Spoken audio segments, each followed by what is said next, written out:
Our first question is which of the following best describes condensation? ये जो 4 options हैं इनमें कौन सा ऐसा ऑप्शन है जो कंडेंसेशन को सबसे अच्छे तरीके से डिस्क्राइब कर रहा है, एक्सप्लेन कर रहा है? फर्स्ट है conversion of water into its vapour state. Water का वेपर स्टेट में कन्वर्ट हो जाना कंडेंसेशन है? रॉन्ग है। वाटर का वेपर में कन्वर्ट हो जाना तो क्या कहलाता है? एवेपोरेशन कहलाता है। नेक्स्ट, वाटर का लिक्विड में चेंज हो जाना, सॉरी, वाटर जो कि लिक्विड है उसका गैस स्टेट में चेंज होना जाना कंडेंसेशन है। वाटर जो कि लिक्विड है वो तो गैस स्टेट में चेंज हो गया तो सेम एवेपोरेशन का ही प्रोसेस हुआ, इसमें कंडेंसेशन कैसे हुआ? नेक्स्ट है अगर टाइनी ड्रॉपलेट्स आपस में कंबाइन होके क्लाउड बना लेंगे तो क्या वो कंडेंसेशन हुआ? बिल्कुल भी नहीं। क्लाउड बन गया तो वो तो डस्ट पार्टिकल्स थे उनके साथ मिक्स हुआ, ऐसा तो है नहीं कि टाइनी ड्रॉपलेट्स वो ड्रॉपलेट्स ही रह गए, उसमें तो कोई चेंज आया नहीं। हाँ, जो डस्ट पार्टिकल्स थे उनके साथ मिलकर क्लाउड बना लिए तो उस प्रोसेस को हम कंडेंसेशन नहीं बोलेंगे। लास्ट है अगर वाटर वेपर लिक्विड स्टेट में कन्वर्ट हो जाए तो क्या उस प्रोसेस को हम कंडेंसेशन बोलेंगे? बिल्कुल सही। वाटर वेपर का वाटर में कन्वर्ट हो जाना क्या कहलाता है? कंडेंसेशन। या गैस का लिक्विड में कन्वर्ट हो जाना कहलाएगा कंडेंसेशन। हमारा नेक्स्ट क्वेश्चन है कि identify in which of the given processes evaporation is very important. आपको ये सारे जो प्रोसेस दिए गए हैं इसमें से आप पहचानिए कि किस में एवेपोरेशन का होना बहुत जरूरी होता है। सपोज दैट आप किस कलर कर रहे हैं और कलरिंग के लिए आपने क्रेयॉन्स यूज किया है, वाटर कलर यूज किया है, एक्राइलिक कलर्स का यूज किया और पेंसिल कलर्स का यूज किया है। तो इन चारों कलर्स में ऐसा कौन सा कलर है जिसमें अगर एवेपोरेशन ना हो तो आपकी ड्राइंग खराब हो जाएगी? वो है water colour. Water colour as you all know किसमें वाटर है जो कि अगर एवेपोरेशन नहीं होगा, ड्राईनेस नहीं आएगा, ड्राई नहीं होगा तो इस वाटर स्प्रेड हो जाएगा तो आपका ड्राइंग खराब हो जाएगा। तो इसमें वाटर कलर राइट ऑप्शन हो जाएगा। नेक्स्ट है कि अगर आपको पेपर पे राइट करना है, आपने पेंसिल से राइट किया, फिर आपने इंक पेन से राइट किया और फिर आपने बॉल पॉइंट पेन से राइट किया, तो इन चारों पेन में से कौन सा ऐसा पेन है जिसमें एवेपोरेशन का प्रोसेस होता है? तो इंक पेन जो होता है इससे जब हम राइट करते हैं तो इंक जब पेपर पर पड़ता है तो उस इंक का एवेपोरेशन होता है, वो ड्राई हो जाता है तब जाके प्रॉपर वो हमें विजिबल होता है। नेक्स्ट हमारा थर्ड क्वेश्चन है कि we see green coloured plastic grass at many places these days. हम आज के समय में बहुत सारी जगहों पे प्लास्टिक वाले हरे ग्रास देखते हैं। Space around natural grass feels cooler than space around the plastic grass. Can you find out why? कह रहे हैं भले ही आज के टाइम पे जो हरे नेचुरल ग्रास हैं, ग्रीन कलर वाले नेचुरल ग्रास हैं, उनके स्पेस को एक्यूपाई कर लिया है प्लास्टिक के ग्रीन ग्रास ने, लेकिन जब हम जो नेचुरल ग्रास हैं उनके ऊपर चलते हैं या उनके आसपास रहते हैं तो हमें ठंडक महसूस होती है। लेकिन प्लास्टिक के कितने भी ग्रास हम लगा दें, हम उसके आसपास जब चलते हैं या बैठते हैं तो वहाँ पे हमको ठंडक नहीं महसूस होती है। ऐसा क्यों? क्योंकि जो नेचुरल गैस होता है, हमारा जो नेचुरल गैस होता है वहाँ पे एवेपोरेशन का प्रोसेस होता है जिससे जो सराउंडिंग होती है वो ठंडी हो जाती है।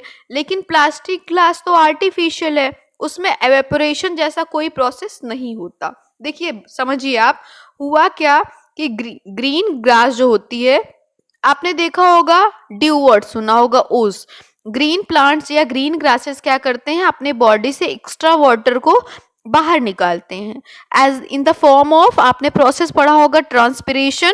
ट्रांसपिरेशन में जो ग्रासेस होंगे वो एक्स्ट्रा वाटर को वेपर के एक्स्ट्रा वाटर को ड्रॉप्स के फॉर्म में अपनी बॉडी से बाहर निकालेंगे। अब वो ओस की बूंदों के फॉर्म में बाहर आके लीफ पर बैठ जाएंगे। अब होता क्या है, अब अगर वो ड्रॉप्स है या कोई भी लिक्विड चीज है उसमें उसे अगर वाटर वेपर या गैसेस स्टेट में कन्वर्ट करना है तो हमें क्या करना पड़ेगा, हमें हीट प्रोवाइड करना पड़ेगा। अगर एक्स्ट्रा वाटर ड्रॉप के फॉर्म में ग्रासेस के ऊपर आ गया है तो वो ड्रॉप्स क्या करेगा, एटमॉस्फेयर में जो आसपास का एटमॉस्फेयर है वहां पे जो हीट होगा, गर्मी होगी, उसको एब्जॉर्ब कर लेगा। और जैसे वाटर के ड्रॉपलेट्स हीट को एब्जॉर्ब करेंगे वो वाटर वेपर के फॉर्म में कन्वर्ट हो जाएंगे और एवेपोरेशन के प्रोसेस के थ्रू ऊपर चले जाएंगे। लेकिन इस प्रोसेस में उन्होंने आसपास की सराउंडिंग से हीट एब्जॉर्ब कर लिया। दैट्स वाई जो ग्रीन नेचुरल ग्रासेस होते हैं वहां पे आस-पास में या उसके ऊपर चलने पर हमको ठंडक महसूस होती है। लेकिन प्लास्टिक ग्रास में वो ट्रांसपिरेशन नहीं करते, तो उनमें एवेपोरेशन भी नहीं होगा, वो हीट को एब्जॉर्ब नहीं करेंगे, तो हमें वहां पे कूलनेस फील नहीं होती है। नेक्स्ट है कि आपको लिक्विड के जैसे लिक्विड जो कि वाटर जो कि लिक्विड फॉर्म में होता है, ठीक ऐसे कुछ और भी लिक्विड्स के एग्जाम्पल बताने हैं जो जिनमें एवेपोरेशन होता है। तो आप बता सकते हैं परफ्यूम और सैनिटाइजर। ठीक है, अगला क्वेश्चन है कि fan move air around creating a cooling sensation. जब फैन चलता है तो हमको ठंडक महसूस होती है। It might seem strange to use a fan to dry wet clothes since fan usually make things cooler. कह रहे हैं कि आपको थोड़ा सा स्ट्रेंज नहीं लग रहा कि अगर पंखे के चलने से कूलिंग इफेक्ट आता है, हमको ठंडक महसूस होती है, तो हम कपड़ों को क्यों यहाँ पे सुखाते हैं?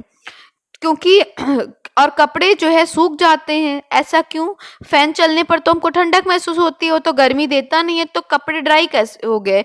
Normally when water evaporate it requires heat not cold air. Normally हम जानते हैं कि जब वाटर एवेपोरेट होता है, अभी अभी मैंने ऊपर 3rd नंबर में बताया भी था कि वाटर जब एवेपोरेट होता है तो एवेपोरेशन के लिए हीट चाहिए होता है, ना कि कोल्ड एयर चाहिए होती है। तो कैसे, अगर एवेपोरेशन के लिए हीट चाहिए होती है, कोल्ड एयर नहीं चाहिए होता है, तो फैन के नीचे क्लॉथ्स के रखने पर वो कैसे ड्राई हो जाते हैं? आप इसके बारे में क्या सोचते हैं, बताइए। चलिए इसका आंसर देखते हैं।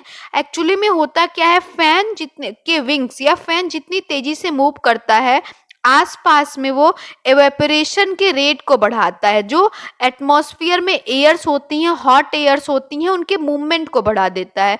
हॉट एयर के मूवमेंट को बढ़ा देता है मतलब एवेपोरेशन के रेट को बढ़ा देता है, which help water evaporates faster, जिसकी वजह से जो वाटर है उसका एवेपोरेशन का रेट बढ़ जाता है। नेक्स्ट और अगला क्वेश्चन है कि usually sun when sludge is removed from drains it is left in heaps. Generally ये देखा जाता है कि नालों से जब कचरा निकाला जाता है तो उसको ढेर के फॉर्म में वहीं छोड़ दिया जाता है। Next to the grain for 3 to 4 day, अगले 3-4 दिनों के लिए उसको वहीं पे छोड़ दिया जाता है।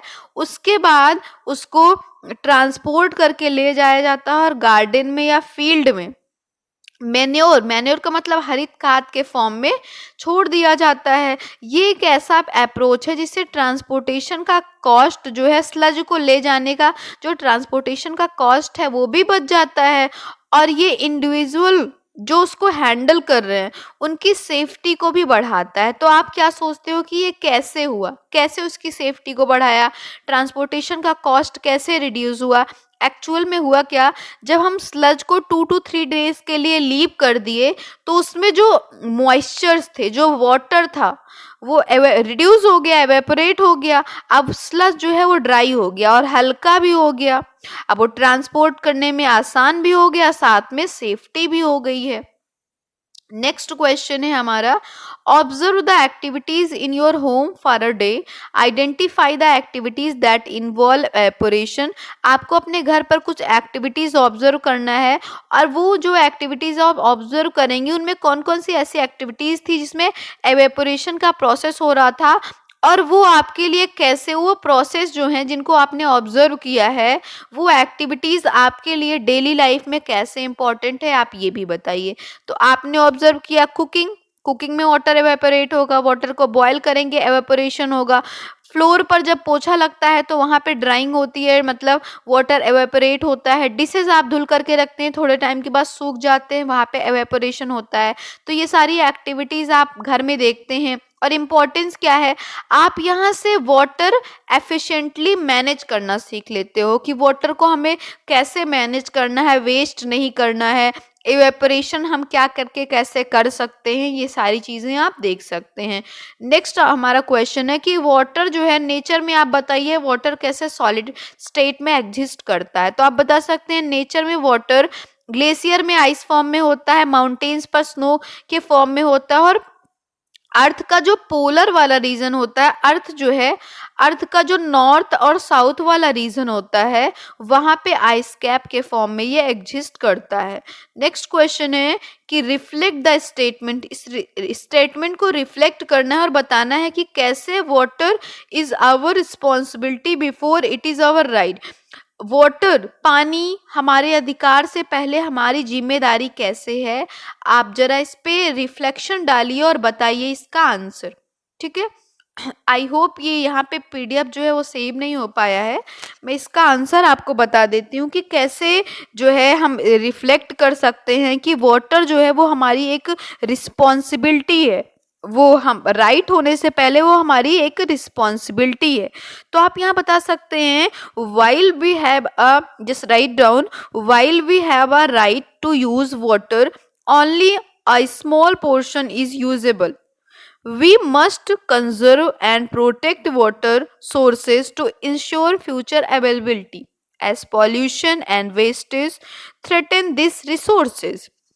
नेक्स्ट हमारा क्वेश्चन है कि अगर, नेक्स्ट क्वेश्चन है क्वेश्चन नंबर 10, हमारा लास्ट क्वेश्चन था कि the seat of a two wheeler parked on a sunny day has become very hot, how can you cool it down. अगर आप धूप में, एक बहुत धूप वाला दिन है और आपने अपनी बाइक को बाहर धूप में खड़ा कर दिया, और जब हम वापस आते हैं बैठने के लिए तो बहुत जलता रहता है, अगर आपको उसको ठंडा करना हो तो आप क्या करेंगे, आप क्या करिए, उस पे वाटर पोर कर दीजिए। वाटर पोर करने से क्या होगा, वाटर को तुरंत ही, क्योंकि सीट बहुत हीटेड है, उसको जो है हीट मिल गई वाटर को, और वाटर को जैसे हीट मिलेगी वो किस में कन्वर्ट हो जाता है, वाटर वेपर के फॉर्म में, और एवेपोरेट हो जाएगा।